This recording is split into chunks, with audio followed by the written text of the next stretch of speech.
నేను చెప్పడం జరిగింది ముందుగా ఎలక్షన్స్ ముందల నేను చివరిసారిగా నిలబెడుతున్నాను, నన్ను గెలిపించి నన్ను మీ రుణం తీర్చుకోండి అని చెప్పి నేను అందరిని అడగడం జరిగింది. మరి ప్రజలు నేనేమన్నా తప్పు చేశానో లేకపోతే ఏం చేశానో నాకైతే తెలియదు, కానీ మమ్మల్ని ఆదరించలేదు. ప్రజలు వాళ్ళకి పట్టం కట్టారు. సో నేను ఏదైతే చెప్పానో ఇది చివరి ఎలక్షన్స్ అని,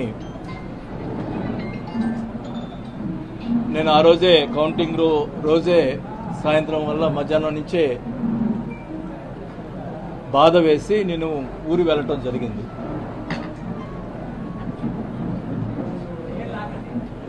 గతంలో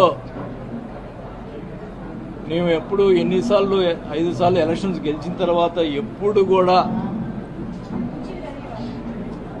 అవతల మీద ప్రతిపక్ష వాళ్ళ మీద ఎప్పుడు కూడా ఓడిపోయిన సంబంధించిన వాళ్ళ మీద ఎప్పుడు కూడా కక్ష సాధింపు చర్యలు చేయలేదు. 2019 ముందుల కమ్మ పాలనలో మమ్మల్ని అడ్డగించి అమరనాథ్ పాలన చేసినా కూడా వాళ్ళ మీద అధికారం వచ్చిన తర్వాత చిన్న కేసు కూడా పెట్టలేదు. మా క్యారెక్టర్ అట్లాంటిది. మరి ఎలక్షన్ అయిన తర్వాత కార్యకర్తల మీద అమాయకుల మీద కొట్టడం, మరి వాళ్ళ మీద బూతులు తిట్టడం, కేసులు పెట్టడం, దౌర్జన్యాలు చేయటం ఎన్నో చేశారు. మీ అందరూ తెలుసు. మురళిని కానీ వీళ్ళందరినీ ఎలా కొట్టారో, కానీ వాళ్ళ మీద కేసులు పెట్టడం కూడా సరైన కేసులు పెట్టడం కూడా లేదు. అంటే పోలీసులు వన్ సైడ్గా చేశారు. మా మీద ఆ రోజు మురళి ప్రెస్ మీట్ పెట్టా అని చెప్పి కొట్టారట.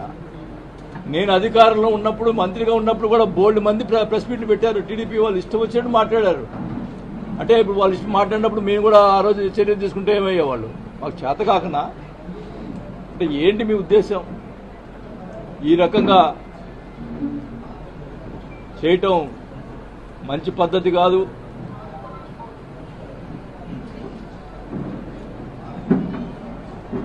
నేనైతే వాస్తవానికి ఎందుకులే మనకి ఈ రాజకీయాలు ఇంకా వద్దు అనుకునే పరిస్థితిలో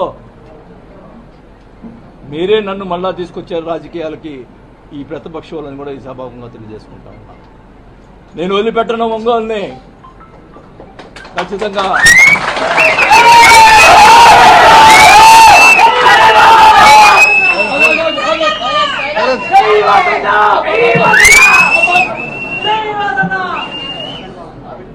ఖచ్చితంగా చెప్తా ఉన్నా, నీకేమన్నా దమ్ము ధైర్యం ఉంటే నా మీద పగ తీసుకో, మామూలు కార్యకర్తల మీద కాదు. మేము తిరగబెడతాం. మా వాళ్ళు ఎక్కువ తక్కువేం కాదు. నేను మధ్యలో వస్తే గొడవలు ఎక్కువ అవుతాయని చెప్పి మధ్యలో రాలా. కానీ మీరు మీ చర్యలు చాలా దుర్మార్గంగా ఉన్నాయి.